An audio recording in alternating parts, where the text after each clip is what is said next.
the game has begun. And so let's go into game number 2 on Odyssey. It is QXC's choice.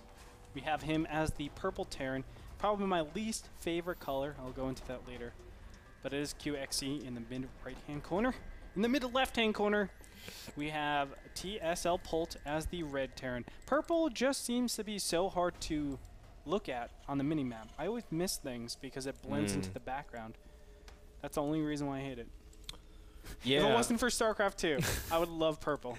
Well, I mean, it's also tough because if your opponent's green and you have green on the mini map sometimes, and it's like tough to tell because you're like, oh, is that part of me? And that's why I don't like green. But of course, if you turn on team colors, it fixes that. That's what you should always do.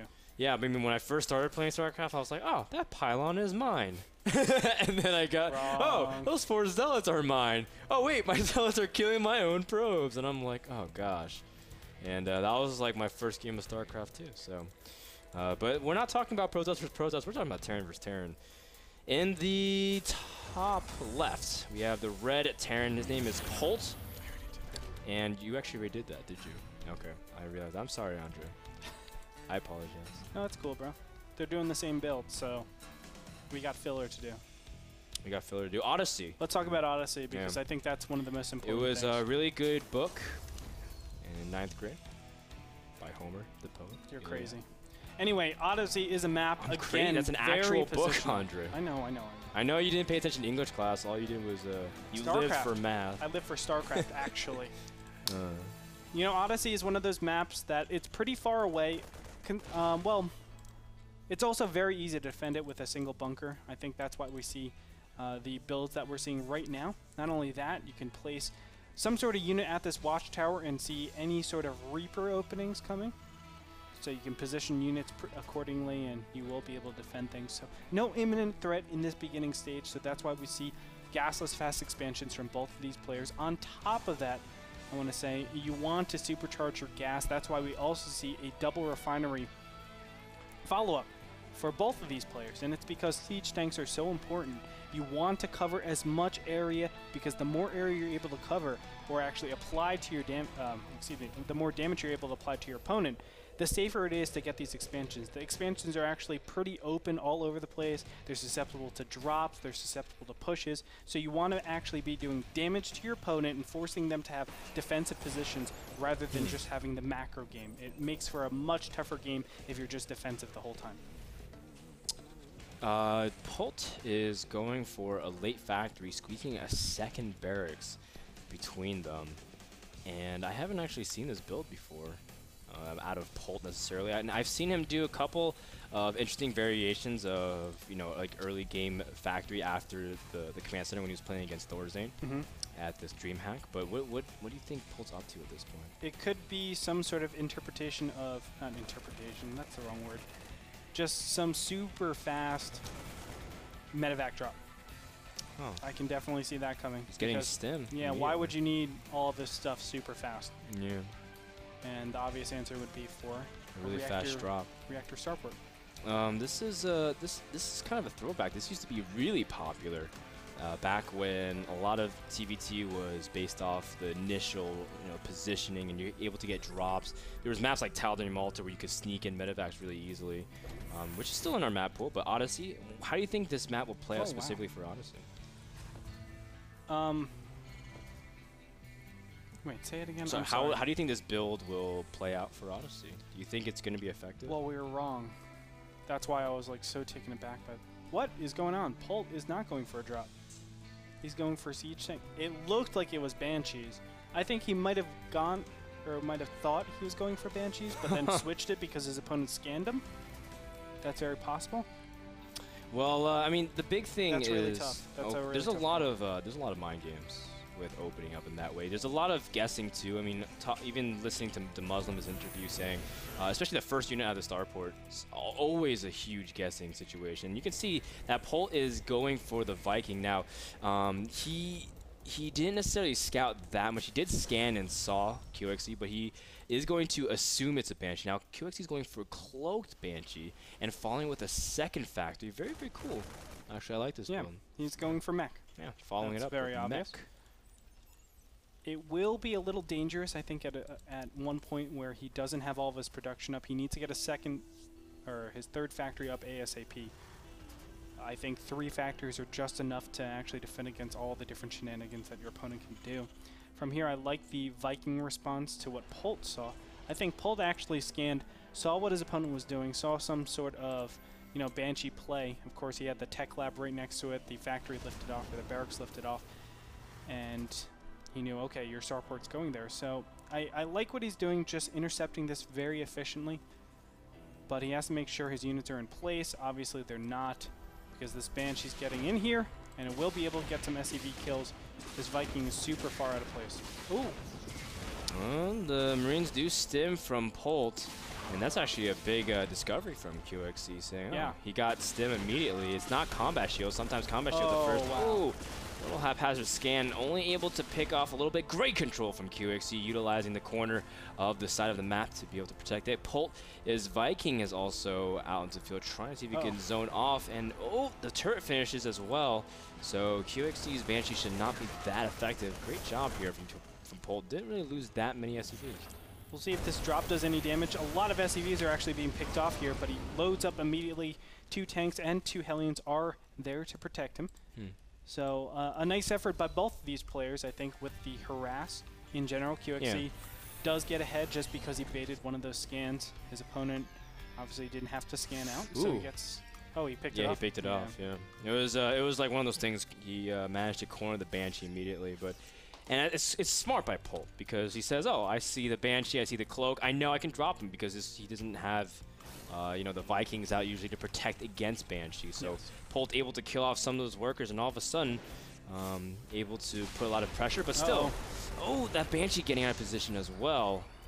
But nonetheless, QXC is able to get a pretty significant Harvester lead. 53 to 44. Not only that, he has, what, 2 scans now that he baited, which is okay for the investment that you put into it. 150 minerals, 100 gas. Is that 150? Yeah, it is. I don't know why. For some reason, I thought 130. Nothing is 30 minerals. It's really funny. It's like after tax on Odyssey, and then obviously all the civilians living there are like, no, man, taxes are outrageous. And it's like, well, that's why you should have voted for this other political party that I won't talk about. Anyways, you see QXC is what? Don't look at me like that.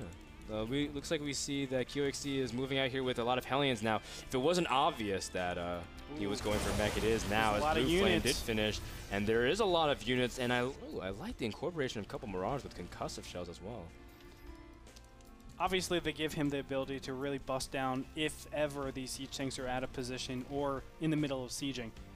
So I like, as you said, I like the incorporation of them also tracking down some of these Hellions. The Hellions are actually pretty critical because they're a good meat shield. They are light units, so Marauders don't do nearly as much damage. And they offer good support against Hellions. Polt sieging up here directly against the tank of QXC. QXC spreading out his army really thin. The Vikings trying to target down some of those, the medevacs here, making sure that units can't drop, but Polt drops the majority of his units. Will this bust work out for Polt? It looks like for now he's going to try to fall back to the northern part of the base and immediately target down the turret, trying to see if he can just pick off whatever he can. The siege tank's still going to work on the production of QXC, as QXC, a lot of his units protecting the orbital command. Is this attack being effective here? QXC defended that so well in all in all. I mean, it really didn't do that much damage. Now Hellions are out in the middle of the field, and I feel like as long as he cleans up the rest of these units, he will be efficient. Look at that. He will be able to snipe off 1 siege tank, and the 2nd siege tank goes down as well. So a great return on that 1 siege tank. My God, QXC is on top of everything, just stopping Polt in his tracks. I think he's well ahead. Let's look at the units tab, income tab, same units tab, 8 to 3 tanks, 8 to 2 tanks. What's hard to say, what's difficult for QXC is that even though he, had a harvester advantage, Polt caught up, and he has his 3rd base done. Now the big thing about Odyssey and mech in general is that, kind of like Daybreak, there's multiple avenues you can do to kind of avoid your opponent. We've seen a lot of base trades on Odyssey in the past, And Polt is going to be way more mobile, and that's going to be a huge thing. Mobility will play in the big factor, especially because QXC is just sitting back and trying to macro here. And when he does, he's not going to be able to be everywhere at once compared to the way Polt is. Well, I do want to mention one thing really quickly. QXC is on 4 factories. The 4 factories give him the ability to actually push a lot more aggressively. He can just grab a ton of SCVs, put them on auto repair, and all of a sudden this onslaught of units will be just crushing down on his opponent. One thing Polt normally should have is that upgrade advantage, which he does, but he cannot continue it on. So that does lead, you know, for a pretty nice timing for QXC to push out pretty soon here and go crash down on his opponent's army composition. I mean, while he still has the ability to. You don't want your opponent's siege tank count to get up at this point, just because they work in an exponential type of setting, right? Like, we do see the Hellions engaging immediately, and a great surround here from QXC, pushing back the initial army. Polt forced to evacuate his own siege tanks. And the hardest thing about mech is direct confrontation. It's just really difficult. Polt did not want to step straight into there, but Polt, he knows that QXC doesn't really have a third up. When he was in the base, he saw no building command center. It's just now finished for QXC, and he's floating over there. So Polt feels like he still has a macro advantage. He's trying to press the timing of it. He scans and sees the siege tanks unsieged. Ooh. And QXC is doing it right. He wants to take out those medevacs, but he just cannot get there in time. Now he might just go for the base race, knowing that he has a lot more siege tank production than his opponent, but no, he actually steps back all the way. Polt is on equal settings with his supply count, 151 to 155 at this point. Does he have enough units? You know, I would actually say Polt needs a fantastic surround or something. He needs great micro in order to win this confrontation, because QXC just has so many siege tanks here. Ooh. Yeah, and again, those Vikings are going to be pivotal to QXC, whether or not in terms of picking out medevacs, just like you're saying, or also getting vision on everything, of course. QXC doing this very methodically. You can see 3 siege tanks at a time, which is really good. Mass on siege is the easiest way to get caught out of position with mech. And I love the fact that QXC is starting to work from the high ground and really pressure Polt, because now Polt, his production is going to start being under jeopardy, as you see supply depots shortening his ability to make units. And slowly but surely, QXC inching his way across the map. We see the units moving towards the south, though, and Polt going to see if he can try to base trade at least a little bit, pull back the units from QXC. That will pull Polt out of position, but no, he's actually going to go back, and QXC knows about this. So there could be a nasty 3-way surround, but there are so many siege tanks here. I don't know. It's going to be up to Polt whether or not he can actually do this. Oh, the Vikings are going to come over here, and look at this. Polt is crashing through. Oh no, QXC's not able to protect his tanks whatsoever, and just like we were saying, Polt's now able to get a really good position and completely wipe the army of QXC.